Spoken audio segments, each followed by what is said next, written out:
송서방이 한양길. 혹시 이런 말 들어보신 분 계십니까?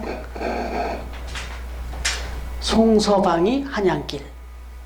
아마 못 들어보셨을 수 있어요. 이건 다른 게 아니고 우리나라에 최초로 목사 안수를 받은 3분의 목사님이 계신데, 7분의 목사님이 계신데, 그분들의 성씨를 이렇게 이니셜로 한자씩 따서 합쳐본 거예요. 외우기 쉽게, 기억하기 쉽게. 송서방이 한양길, 송린서, 서경조, 방기창, 그리고 잘 아시는 이기풍, 그리고 한석진, 그 다음에 양전백, 그리고 마지막에 길수원조. 우리가 잘 아는 분은 2분이 좀 있어요. 길수원조 목사님, 이기풍 목사님, 이렇게 7분의 목사님이 1901년에 개교한 평양신학교에 입학을 해서 1907년에 처음으로 노회라는 게 형성이 되는데, 동노회라는 것이 세워졌는데, 그 노회를 통해서 안수를 받았어요. 처음으로 우리나라에 7분의 목사님이 안수를 받았습니다. 그런데 이 중에 지금 말씀드린 송서방이 한양길 할 때 이기풍 목사님이라고 하는 분이 유명한데, 이 이기풍 목사님은 사실 깡패 출신이라고 그래요. 그 평양에서 내노라 하는 깡패였다고 그래요. 그런데 이분이 이렇게 목회자가 된 거예요. 1890년대부터 우리나라에 선교사님들이 이렇게 들어왔는데, 그 선교사님들이 들어와서 노방전도를 한 거죠. 돌아다니면서. 근데 그게 이제 한양에, 평양에서 주로 그런 일들도 많이 있었는데, 대동을 건너서 그렇게 들어왔기 때문에. 육지로 들어왔으니까, 그 당시. 또 배를 타고도 들어왔지만, 그렇게 이 평양 쪽에 이제 들어와서 또 이렇게 복음을 전하는 선교사님들이 있었는데, 이게 복음을 전하러 다니다 보면은 이제 이 조선 사람들의 반발이 좀 낯선 눈으로 아주 그 경계의 눈빛으로 많이 봤는데, 특별히 이 깡패 출신의 이 이기풍 목사님, 이분에게 눈에도 아주 그게 곱지 않게 보였던 겁니다. 그리고 거기에 또 나름의 또 애국심을 발동을 해갖고, 저런 날도둑놈들이 있나? 여기가 어디라고, 이 조선 땅에 저 외놈들이 들어와서 저런 서양 귀신, 양귀자라는 말 들어보셨죠? 서양 귀신들 같은 놈들이 들어와서 이거 아마 우리나라를 염탐해갖고 나중에 침략하려고, 우리나라를 다 빼앗으려고 저렇게 들어온 놈들일 거다 해가지고 더 유난히 이제 그 나쁜 짓을 많이 했다 그래요. 그런데 사무엘 모펫이라고 하는 선교사님이 그 당시에 들어왔어요. 지금은 이제 마포 선열 선교사다, 이렇게 우리식 이름으로 바꿔드렸는데, 사무엘 모펫, 이 선교사님이 그날도 시장에서 복음을 전하고 있는데, 이 이기풍 깡패가 혼자만 다니는 게 아니라 자기 또 똘마니들을 다 데리고 다니면서 그렇게 선교사님들이 이렇게 복음을 전하고 있는 게 그렇게 방해를 하고, 근데 그날은 또 돌멩이를 집어서 막 집어 던지고 그랬다네요. 뭐 살고 있는 집도 막 한 번쯤 가서 그냥 막 습격을 해서 그냥 위협을 하질 않나 했는데, 그날은 시장에서 그렇게 복음을 전하는데 그 돌멩이를 집어 던졌다는 거예요. 근데 그게 이 사무엘 모펫 선교사님의 턱에 맞아가지고 이 턱이 깨지고 피가 철철 나고 이런 일이 벌어졌다는 거예요. 난장판이 됐죠. 그런데도 뭐 자기는 애국자다, 저런 거 쫓아내야 된다, 이렇게 생각했다는 거예요. 그렇게 핍박을 늘 가하면서 그렇게 못된 짓을 했던 이 이기풍, 이분이 어느 날 잠을 자는데 꿈인지 생신지 구별이 안 되는 상황에서 방안이 환해지더라는 거예요. 그리고는 선명하게 자기 이름이 들리더라는 거예요. 기풍아, 기풍아, 네가 왜 나를 핍박하느냐?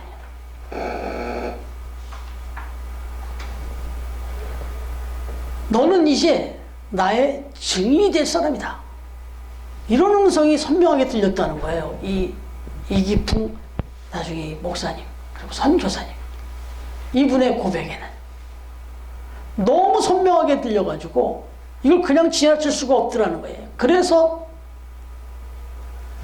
그 자기에게 들려준 그 음성과 그 모습을 이렇게 어렴풋이 봤지만 이분이 그 선교사들이 계속 부르짖고 외치는 그 예수님이라는 생각이 그냥 와서 떠왔더라는 거예요. 그래서 찾아갔는데 그때 찾아간 선교사님이 스왈른 선교사님이라는 분이었어요. 그분을 찾아가서 자신의 이 고백을 쏟아놓으면서 그냥 주체할 수 없는 눈물을 쏟아내면서 자신의 삶을 돌이키고 회개를 하게 됐다는 거예요. 그리고 난 이후에 이제 내가 어떻게 살면 좋을까를 이제 고백할 때 이 스왈른 선교사님이 추천해 준 게 바로 평양신학교였다는 거예요. 그래서 그 평양신학교에 제1회 입학생이 됐다는 거예요. 아까 열거해드린 송서방이 안양길 이분들을 포함해서 같이 그곳에 이제 들어가서 신학을 하게 됐고, 결국은 우리가 잘 아는 이기풍 목사님, 이기풍 선교사님이 된 거예요. 왜 선교사님이란 말을 붙이냐면 어디 외국에 나간 건 아니에요. 근데 그 당시에 목사 안수를 받았어요. 7명이. 받고 나서 사역지를 향해서 나가야 되겠는데 이 이기풍 목사님은 자기가 하나님 앞에 너무 나쁜 짓을 많이 했다 이 생각을 가져서 가장 험지로 나가고 싶은 생각이 있었던 거예요. 다시 말하면 자기처럼 아무것도 모르는, 정말 전혀 지금 이 예수님의 예자도 못 들어봤을 것을 생각하면서, 아니 뭐 그 당시에 뭐 온천지가 그랬겠지만 자기는 최대한 멀리 가서 그 복음을 전해야 되겠다는 생각을 했는데, 생각해 본 것이 제주도였던 거예요. 그야말로 제주도는 해외였어요 그때. 그러니까 그곳으로 자기를 보내달라 자원을 한 겁니다. 그래가지고 제주도로 가서 복음을 전하게 돼서 이기풍 목사님은 이기풍 선교사라는 그런 타이틀이 붙었어요. 제가 사모하고 결혼을 하고 그 당시에 토요일날 결혼을 했습니다. 여건상. 그래서 토요일날 신혼여행을 가서 주일이 아침이 됐는데 예배를 드리러 가야 되니까, 그래서 그 제주도에서 장소를 찾아고 그 호텔에다가 물어봤더니 가장 유명한 교회라고 소개를 해줬는데 그게 제주시에 있는 성안교회였습니다. 그래서 가보니까 거기에 이기풍 선교사님 동상이 서 있고 그 성안교회가 바로 이기풍 선교사님이 세운 교회라는 거예요.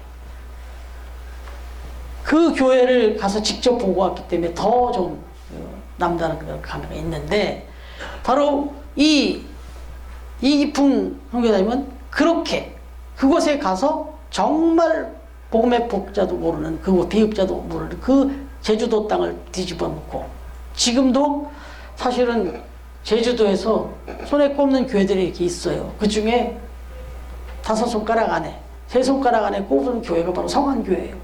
그 교회를 통해서 정말 그 제주도를 복음화시킬 수 있는 그런 역사가 일어났던 거죠. 결국 1921년에 총회장까지도 하시고, 또 이분이 신사참배 반대를 놓고 엄청나게 싸웠어요. 그렇게 다투고 또 그렇게 목숨을 걸고 사명을 감당하다가 결국 1942년 6월 20일에 여수에 있는 사택에서 결국 그렇게 순교를 하십니다. 이 이야기를 좀 드렸습니다만은, 오늘 우리가 함께 말씀을 나누려고 하는 이 사울, 이제 사도 바울로 이름이 개명됐습니다만은, 이 사도 바울의 부름과 만남과 그 다음에 사역자로 쓰임받는 모든 과정, 이런 절차들을 보면 이 이기풍 선교사님하고 너무 흡사해요. 너무 많이 닮았다 하는 생각을 갖게 돼요. 그래서 이기풍 목사님, 선교사님 이야기를 먼저 좀 드렸습니다. 그런데 여기서 이기풍 선교사님도 그렇고 목사님도 그렇고 오늘 이제 묵상하려고 하는 이 사울, 이 사도 바울의 모습도 그렇고 아주 비슷한 모습들이 보이는데, 부르심을 예수님을 만나는 과정과 그 회심하는 과정, 부르심을 입는, 그리고 그 회심 이후에 그 쓰임 과정도 비슷한데 정말 중요하게 닮은 것이 있다 이거죠. 그게 뭐냐면 이 이기풍 목사님이랑 사도 바울을 선택하시는 예수님의 모습, 제자를 삼으시는 모습, 선택해서 쓰시는 모습이 너무 닮았다. 예수님의 그 선택 방법이 너무 닮았다. 그 얘기는 예수님이 제자를 선택해서 쓰시는 모습 중에 바로 이런 모습이 있구나, 이걸 깨닫게 되는 거예요. 다시 말하면 오늘 이 시대에도 하나님께서 우리 일꾼들을 택하고 세우시고 쓰실 때 어떻게 택하고 어떻게 쓰시는지를 엿볼 수 있는 거다 이거죠. 그럼 한번 살펴보면 첫 번째가 오늘 예수님께서 이렇게 사울을 택해서 쓰시는 모습, 이기풍 목사님을 택해서 쓰시는 모습을 보니까 역발상이에요. 역발상. 전혀 우리의 생각과는 좀 다르게 반대의 방법으로 택하시고 쓰시더라는 거예요. 우리 생각과 너무 다르더라는 거예요. 오늘 말씀을 이제 읽으셨지만 좀 설명드리면, 여기 본문에 쓰임받고 나오는 도구로 나오는 아나니아라는 사람이 나오는데, 이 사람도 이해를 못했어요. 아니 어떻게 저런 사람을, 이런 생각을 가졌습니다. 다시 말하면 예수님께서 이렇게 사람을 택하고 쓰실 때 보면은 우리 생각과 너무 좀 다른 면이 있더라 이거예요. 우리의 생각은 선한 사람하고 악한 사람이 있으면 누굴 써야 되겠습니까? 선한 사람을 써야 되잖아요. 그런데 지금 예수님의 선택 방법의 오늘 모습을 보니까 악한 사람을 들어서 선하게 쓰시더라는 거예요. 우리는 사람을 택하고 세울 때 제일 먼저 보는 건 악하냐 선하냐를 보는데, 예수님은 오히려 거꾸로 악한 사람을 택해서 선하게 쓰시더라. 이건 지금 이 본문에서의 이야기입니다. 전 성경 전체가 다 이렇게 사람을 쓰는 건 아니에요. 그러나 우리가 하나 기억해야 될 것은, 예수님은 이렇게 또 사람을 택해서 쓰시는구나 하는 걸 배우자는 거죠. 그럼 제가 청년부 시절이에요. 제가 예전에 이제 고등학교 지나고 이제 청년을 돼서 직장생활을 하면서 청년부 생활을 할 텐데, 계속 그 신앙생활을 오래 하다 보니까 전도사님들이 또 왔다가 또 가시고 왔다 또 가시는데, 한 전도사님이 오셨는데 아직도 기억이 나는 전도사님이 계세요. 근데 이 전도사님이 연말이 됐어요. 그래갖고 이제 내년 또 임원을 뽑는데, 그때만 해도 이제 교회도 그렇게 큰 교회는 아니었기 때문에 이렇게 그 전도사님이 이렇게 임명을 좀 해주셨어요. 그런데 청년부를 이렇게 지도하시면서 연말이 돼서 새로운 임원 구성을 위해서 그 추천하면서 임명을 이제 우리에게 요청하는데, 제 생각에 너무 아닌 거예요. 왜냐면 제가 그때 이제 그 바로 앞에 회장이었었는데 정말 비협조적이었어요. 아주 적극적이지가 않고, 그런 친구를 이 전도사님이 회장으로 추천을 하는 거예요. 도무지 이 마음이 잘 내키지가 않더라고. 이거 도대체 제 딴에 열심히 이렇게 해갖고 우리 청년부를 이렇게 좀 해보려고 막 해도 쉽지 않았는데, 야, 이거 이 청년부를 아주 그냥 세퇴시키려고 작정을 하셨나? 이런 생각이 들었어요, 솔직히. 그래도 뭐 전도사님이 그렇게 하시니까 순종해야죠. 그래가지고 다른 사람들도 큰 이견을 못 보이고 그냥 그렇게 임명이 됐어요. 그랬는데 얼마 되지도 않아서부터 이런 거였구나 싶은 생각이 들었어요. 이 친구가 회장을 맡고 나니까 전사님이 자꾸 불러서 또 일을 맡기고 또 격려를 하고 이렇게 계속 하는 가운데 책임감이 활동이 되기 시작한 거예요. 그러더니 그렇게 비적극적이고 비협조적이던 친구가 이제는 막 리드해야 되니까 그렇게 적극적이고 열심일 수가 없는 거예요. 물론 이미 적극적이었던 저는 당연히 적극적으로 열심히 했습니다. 다른 친구들도 다 협조적인 친구들 다 협조적이었고, 그러다 보니까 결과적으로는 그동안에 그 친구가 제일 좀 가시였는데 그 친구가 돌아서서 앞에서 나서 막 열심을 내니까 청년부 전체가 확 분위기가 살아나버린 거예요. 그래서 제가 청년부 회장 할 때보다 훨씬 더 활발하게, 훨씬 더 아주 청년부가 활성화가 된 그 경험이 있어요. 그게 제가 잊지 못합니다. 아, 이런 거구나. 이 생각이 나는 거예요. 오늘 지금 예수님께서 악한 자를 택해가지고 선하게 쓰시는 이 과정에서 이 생각을 잊을 수가 없는 거예요. 여러분 한번 생각해 보시면 지금 아나니아도 그래서 이해를 못했어요. 제 마음이었겠죠. 그런데 당시에 지금 이 복음을 전해야 되는 이 일곱 집사님들이나 또는 여러 그 크리스찬들이 예수 믿게 된 그 사람들이, 성도들이 가장 껄끄럽고 가장 정말 마음에 안 찼던 사람, 정말 그 인간만 아니었으면 좋겠다 했던 사람이 있다면 누구겠습니까? 그게 사울이었다고. 그런데 예수님께서 그 사울을 딱 택해가지고 나의 일꾼으로 세우겠다. 이렇게 말했을 때 전부 다 이해를 못했지만 막상 그렇게 택함을 받고 사울이 돌아서서 주의 일을 할 때는 천군만마를 얻은 거죠.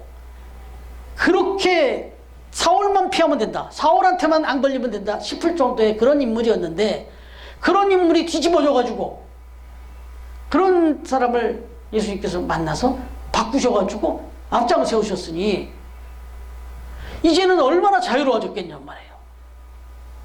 가장 골칫거리, 가장 그 못된 그 인간이 택함 받아서 그릇이 됐으니 얼마나 그 예수 믿는 사람들이, 그 당시에 초대교회 성도들이 이 또 특히 이 복음을 전하겠다고 앞장섰던 사람들이 얼마나 자유로워졌겠냐. 그리고 또 한 가지, 대외적으로도 그렇잖아요. 우리 스스로 이제 그 사울이 바뀌어서 너무나 자유로워진 것도 있지만 대외적으로 또 유대인들에게나 모두에게 봐라, 당신들이 믿는 그 유대교, 거기에 가장 우두머리였다고 할 수 있고 가장 뛰어난 인재라고 했던 그 사람이 지금 이렇게 예수님을 만나서 예수님을 증거하고 있지 않느냐. 이러니까 복음을 전하는데 훨씬 더 또 큰 탄력거리가 생긴 거죠. 이런 사도 바울이 얼마나 큰 간증거리가 되는 거예요. 사도 바울도 예수님을 만나서 믿고 이렇게 증거하고 있지 않느냐라고 할 수 있는 더 큰 무기가 생긴 거죠. 이게 예수님의 역발상이었습니다. 여기서 이제 하나 염려를 드리고 말씀을 드리면 중요한 건 이거예요. 아, 그래? 그러니까 예수님의 이런 선택 방식대로라면 우리가 사람을 택할 때 그 사람이 좀 비협조적이고 그 사람이 이렇게 핍박하고 아주 장애가 되는 사람이라도 그런 거 뭐 상관없이 아무나 우리 사람 택할 수 있지 않냐 이렇게 얘기할 수 있지만 하나 여기서 중요한 건 있어요. 뭐냐면 이기풍 선교사님도 그랬고 또 오늘 사도 바울도 그렇고 중요한 것은 먼저 예수님과의 만남이었다는 거. 예수님과의 만남의 이 중요한 이 체험, 이 간증이 있는 사람이어야 되는 거예요. 이게 있어야 그런 사람은 아무리 이전까지 악한 사람이었고 지금까지 아무리 부족한 사람이었다 하더라도 예수님과의 만남의 체험이 있고 경험이 있다면 그러면 그건 문제가 안 된다는 거예요. 근데 중요한 건 이게 먼저가 돼야 돼요. 정말 그 사람이 1대1로 예수님과의 만남, 하나님과의 그 인격적인 만남, 이게 있었느냐? 이게 있어야 돼요. 여기에 이것만 전제가 된다 그러면 그 사람의 지금까지의 약함, 부족함, 뭐 어떤 거 문제가 안 되는 거예요. 오히려 그게 더 반대로 강점이 될 수도 있다는 걸 보여주는 거죠. 여러분, 적어도 이 사울이 보여준 것, 이기풍 목사가 보여준 이 모습은 바로 이런 부분이에요. 너무 감사한 거죠. 여러분, 이 시대의 지성의 아이콘으로 불렸던 분이 있죠. 지금까지도 그만한 지성인이 없을 정도예요. 이어령 초대 문화부 장관. 잘 아시는 대로 그분이 딸 이민아, 지금 목사님으로 이젠 소천하셨지만 그 이민아 딸 때문에, 그리고 그 손주들 때문에 결국 자기의 그 지성이 얼마나 형편없는 것인지를 깨닫고 무너지면서 세례를 받고 지금은 뭐 그분 쓴 책 내용처럼 지성에서 영성으로, 자기는 정말 지성이 최고라고 생각했는데 그 앞에서 무슨 영성 이런 거 이런 나부라기 정도 취급했었는데, 그래서 그 사람 앞에서 어떤 목사님도 함부로 가서 말씀을 드려봐야 게임이 안 됐어요. 그 지성 앞에서 얼마나 똑똑한지. 그런데 그 양반이 이제 하나님을 만납니다. 딸을 통해서 예수님을 만났어요. 그러고 나니까 이 지성이 그대로 다 사라진 게 아니라 무너져 내려요. 그리고 나서 발견한 게 영성이었어요. 그래서 그 다음 지성에서 영성으로 한 책을 쓰고 난 다음에 또 다음 두 번째 책을 썼어요. 그게 뭐냐면 빵만으로는 살 수 없다, 이런 제목이었는데 이게 개정판으로 또 나왔어요. 제가 그 빵만으로 살 수 없는 책까지 사고 읽었는데 책이 또 나왔길래 또 샀더니 그 책이었는데 개정됐는데 이번에는 제목을 바꿔버렸어요. 뭐라고 얘기하냐면 의문은 지성을 낳고, 의문은 지성을 낳고 믿음은 영성을 낳는다, 이런 책이에요. 꼭 읽어보시길 바랍니다. 뭐 제가 필독서로 막 이렇게 나눠드려서 읽으라고 말씀 못 드리겠지만 나 그 책 꼭 읽고 싶습니다라고 말씀드리면 제가 사드릴게요. 예. 어찌됐든 직접 사서 읽으시면 제일 좋고, 예. 이분이 그렇게 이제 그 책을 통해서 자신이 주어져 있는 그 정말 이 시대에 그 어떤 누구도 따라볼 수 없는 그런 지성을 가지고 책을 써서 강연을 다니면서 복음을 전합니다. 수많은 사람들이 그 앞에서 다 무너져요. 그러니까 이렇게 똑똑한 척하고 신앙과 영성을 아주 우습게 여겼던 이런 이어령 장관을 뒤집어 엎어가지고 우리 모두가 볼 땐 저런 사람이 어떻게 예수 믿어? 아유, 저 사람이 얼마나 신앙을 조롱했는데, 이랬던 사람이 뒤집어져서 하나님은 그렇게 쓰시는 거예요. 저만 해도 벌써 이어령 장관의 이 변화된 내용을 이렇게 지금 제가 빌어서 이렇게 또 말씀을 전할 수 있는 무기가 됐잖아요. 저 지성을 추구한다는 사람들 앞에. 그렇습니다. 예수님 또 하나님의 이 그 사람을 택하시고 사용하시고 일행해 가는 이 방법은 너무나 우리하고 다르다. 역발상 이게 있다는 거. 그런데 한 가지 오늘 말씀에서 또 하나 우리가 생각하게 되는 것은 15절입니다. 한번 같이 읽어볼까요? 15절 시작. 이 사람은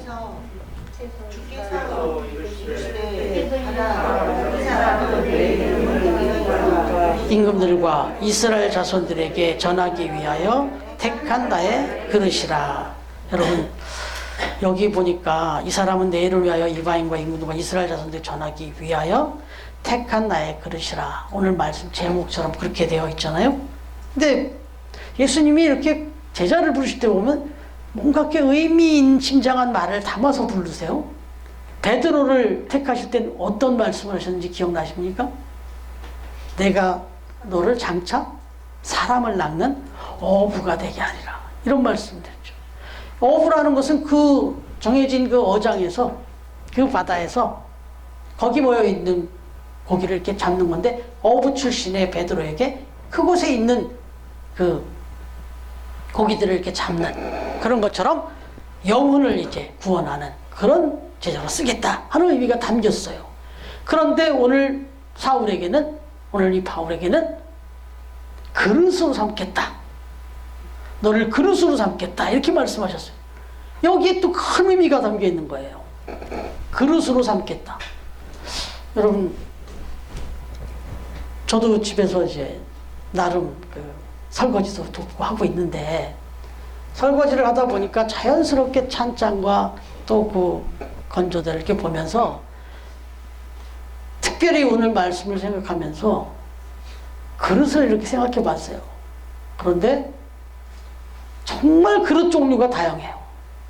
뭐 다 아시는 거지만 밥그릇이 있으면 국그릇이 있고 반찬 그릇이 따로 있고 양념 그릇이 따로 있고 과일이나 간식 담는 쟁반 같은 그릇도 있고 음식을 조리할 때 사용하는 또 그런 그릇도 있고 수저와 젓가락을 담는 그릇도 있고 그야말로 종류와 모양, 색상, 크기, 재질 정말 다양하잖아요.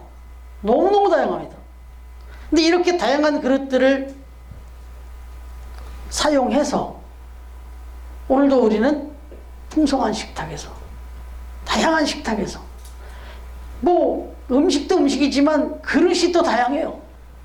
그런 걸 통해서 우리가 생명의 양식을 먹고 그렇게 살아가고 있습니다. 그런데 이것과 관련해서 디모데후서 2장 20절부터 21절에 귀한 말씀이 있습니다. 혹시 누가 찾아봐 주실래요? 디모데후서 2장 20절부터 21절 한번 찾아봐 주시겠어요? 디모데후서 2장 20절. 은그릇과 은그릇뿐 아니라 나무 그릇과 진그릇도 있어 귀하게 쓰는 것도 있고 천하게 쓰는 것도 있나니 그러므로 누구든지 이것에서 자기를 택하게 하면 귀히 쓰는 그릇이 되어 거룩하고 주일이 세심에 합당하며 모든 선한 일에 준비함이 되리라. 아멘. 여기 보니까 큰 집에는 금그릇도 있고 은그릇도 있고 나무그릇도 있고 사계그릇도 있고 이렇게 재질적인 구분이 있는가 하면 또 좀 천하게 쓰는 것도 있고 귀하게 쓰는 그릇도 있더라는 거예요. 그런데 진짜 중요한 것은 그릇의 종류, 크기, 뭐 재질이 문제가 아니라 깨끗한 그릇을 쓰더라 이거죠. 깨끗한 그릇을 쓴다 이거예요. 아무리 금그릇, 은그릇 뭐 재질이 대단하고 뭐 해도 더러운 그릇을 쓸 수 없는 거예요. 그 하나님의 관점, 예수님의 관점은 어떤 그릇이냐가 문제가 아니라 깨끗한 그릇을 쓴다는 거예요. 다시 말하면 깨끗하게 씻어서 쓰신다는 얘기죠. 여러분, 다양한 그릇들이 일단 있습니다. 그래서 예수님께서 제자를 선택하실 때도 보면 사람을 이렇게 택해서 쓰실 때도 보면 천편일률적으로 쓰지는 않으세요. 그래서 아까 말씀드린 대로 그렇게 악인 같은 사람을 또 택해서 선하게도 쓰시고 정말 선한 분을 또 선하게 쓰시기도 하죠. 다양한 거예요. 한 가지 예수님은 무조건 악한 사람만 쓰시는 거예요. 이런 뜻이 아니라는 걸 말씀드린 거예요.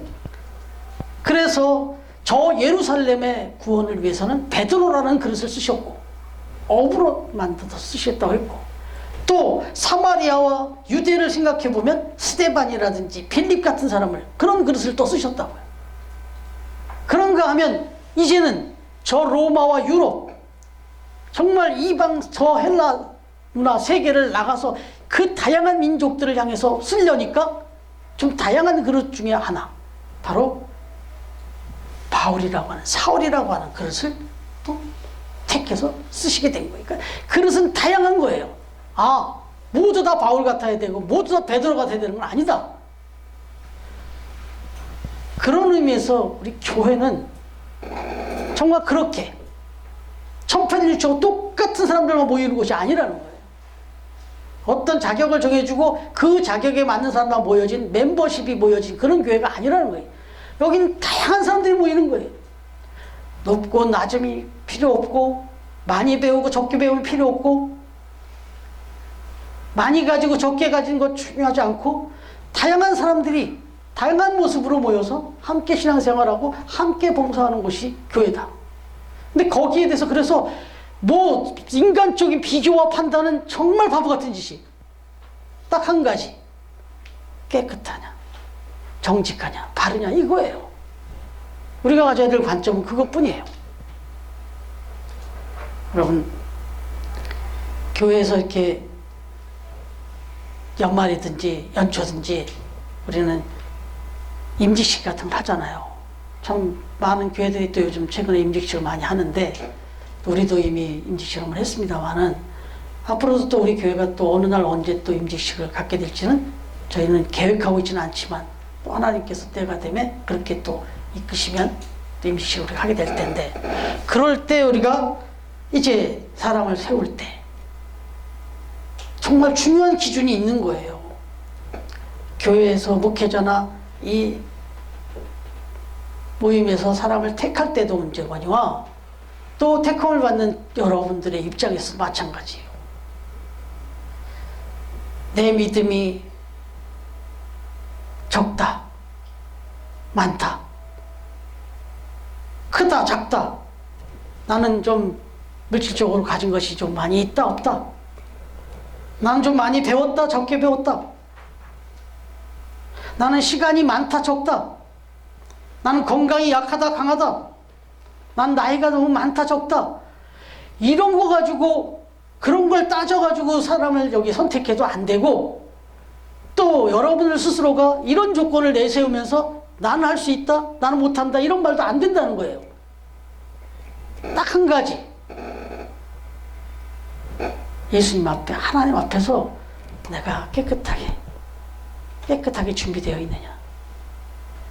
이게 중요하다는 거죠. 그릇의 가치라는 건 그렇잖아요. 그릇의 가치는 그릇 자체의 가치도 물론 있겠습니다만은 진짜 가치는 그릇에 무엇이 담겨 있느냐가 그 그릇의 가치를 평가하잖아요. 보석함이라고 하면 뭐예요? 보석함이라고 해봐야 저는 그 아주 도자기 기가 막히게 멋진 도자기를 봤는데 그 도자기에 우산 꽂아놓고 쓰레기 담아놓고 하는 걸 봤어요. 되게 정말 근사하고 멋있는 도자기던데 거기 보니까 우산 꽂아놓고 뭐 휴지가 막 들어가 있고 막 그런 거. 그럼 그건 뭐 쓰레기통이나 우산꽂이밖에 되겠습니까?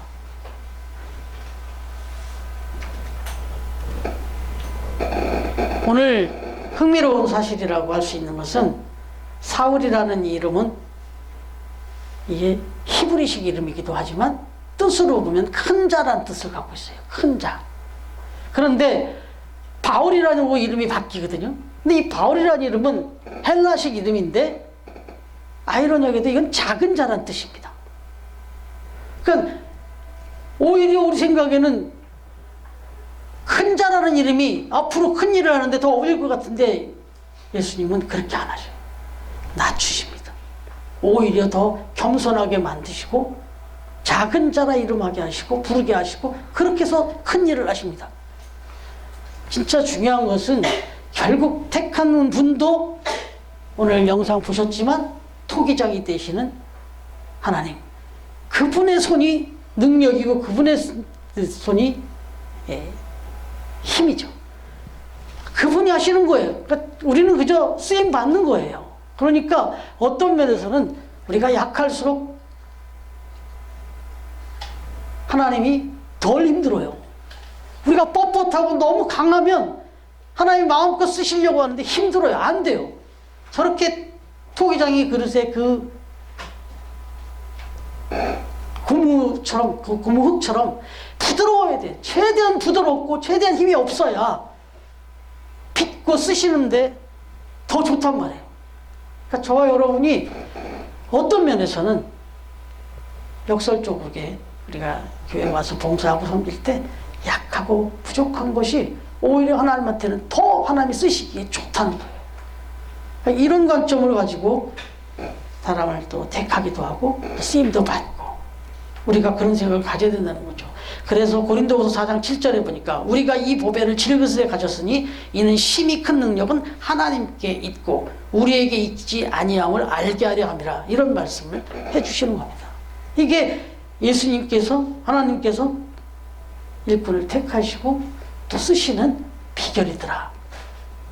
이건 택함 받고 쓰임 받는 정도만의 문제가 아니라 저와 여러분이 하나님 앞에 은혜를 받는 비결이 돼요.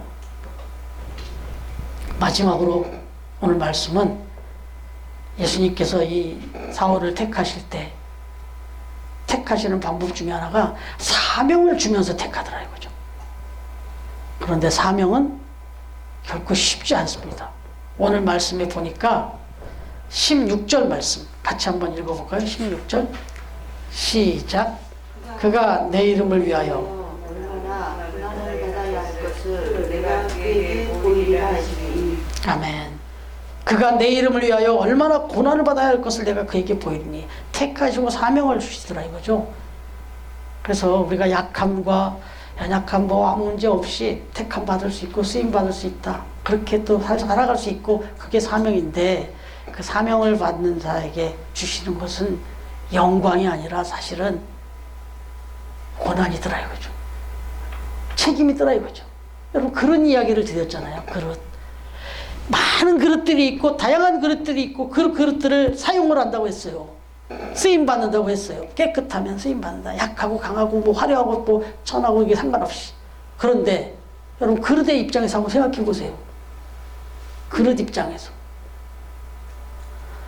때로는 엄청난 뜨거운 것이 담기기도 하고요. 가스레인지에 그 불판 위에 올라가 있지도 않고 이렇게 있고 통째로 막 전자레인지에 막 그 뜨거운 게 막 들어가야 될 때도 있고요. 온갖 것이 거기 다 담기고 그리고 또 그렇게 사용되어지고 나면 그 싱크대에 올려져 있는 그 막 쓰임받은 그릇들 한번 보세요. 난장판입니다. 만신창이가 돼 있어요. 또 저처럼 좀 실력이 부족한 사람이 이렇게 설거지라도 하면 또 깨져요. 박살나고 부딪히고. 이 그릇으로 쓰임받는다라고 하는데 이런 의미가 있는 거죠. 쓰임받다 보면 원치 않는 고난과 고통과 핍박이 있을 수 있다는 거예요. 그런 것들을 잘 이겨내면서 또 씻음 받고 또 씻음 받으면서 쓰임 받는 거죠.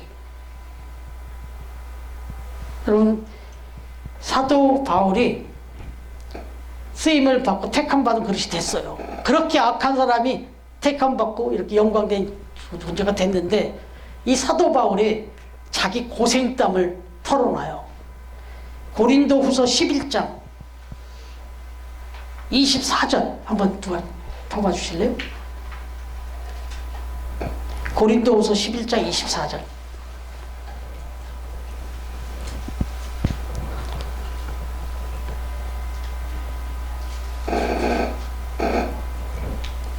고린도 후서 11장 24절 이하 한 3절까지 한번 봤으면 좋겠는데 찾으셨어요? 고린도 후서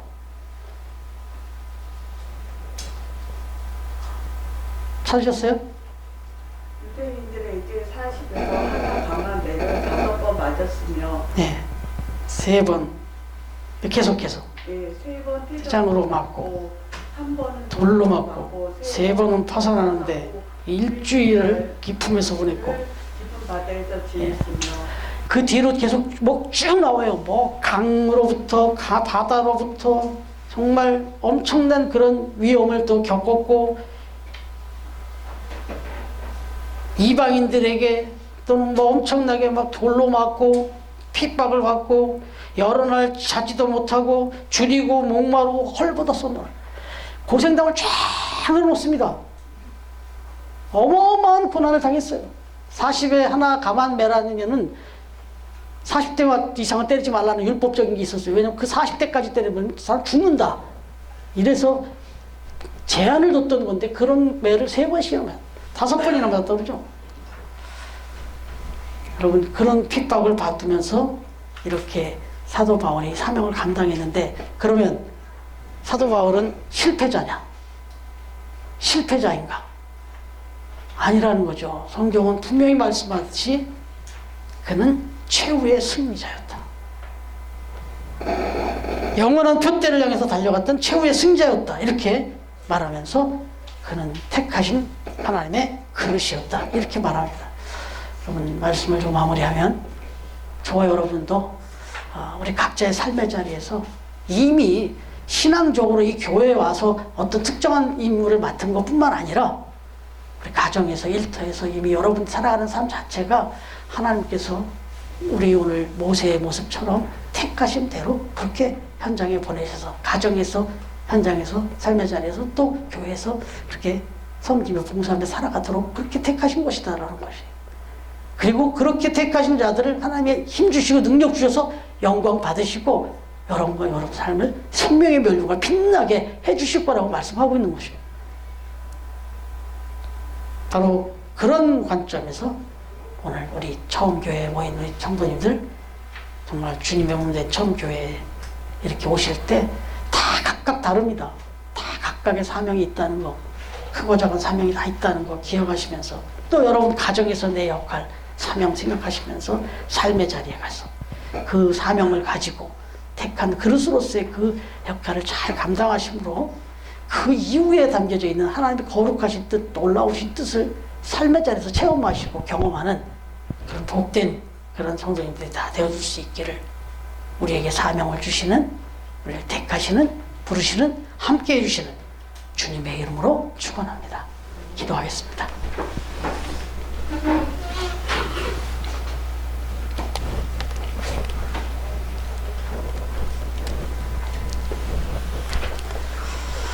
하나님 아버지 감사합니다.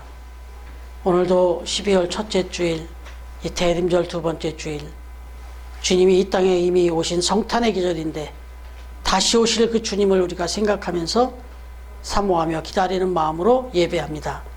이 예배를 받아주시고 우리 한 사람 한 사람 택한 그릇으로 우리의 삶의 자리에서, 가정에서, 또 교회에서 그렇게 사명 잘 감당하며 살아갈 수 있도록 우리 처음 가족들을 축복하여 주옵소서. 오늘도 우리의 삶의 자리에서 얻은 땀의 열매를 우리의 생명의 주인이시고 우리의 가정의 주인이시고 우리의 물질의 주인이 되시는 주님 앞에 이렇게 귀한 예물을 구별하여 드립니다. 이 예물이 쓰여지는 곳에서 하나님의 영광이 드러나고 귀한 영혼들이 구원함을 얻으며 이 땅에 소외되고 어려운 이웃들에게 힘과 용기와 사랑을 전하는데 이 예물이 쓰여지게 없어서 드린 손길마다, 가정마다, 그 사업과 직장, 일터마다 하나님께서 축복하시고 더 큰 은혜를 부어주셔서 더 크게 영광 받아 주시옵소서. 이제는 우리 주님 예수 그리스도의 은혜와 하나님의 사랑과 성령님의 교통하시는 은총이 많은 그릇 가운데 택한 나의 그릇으로 우리 한 사람 한 사람 불러주셨음을 믿으며 하나님 앞에 그 사명 잘 감당하며 그렇게 살아갈 것을 다시 한번 다짐하는 우리 처음 가족들 한 사람 한 사람, 가정 그 삶의 자리 위에, 그리고 처음 교회 위에, 그리고 세이브존과 기쁨의 집 위에 이제로부터 영원토록 함께해 주시기를 간절히 축원하옵나이다. 아멘.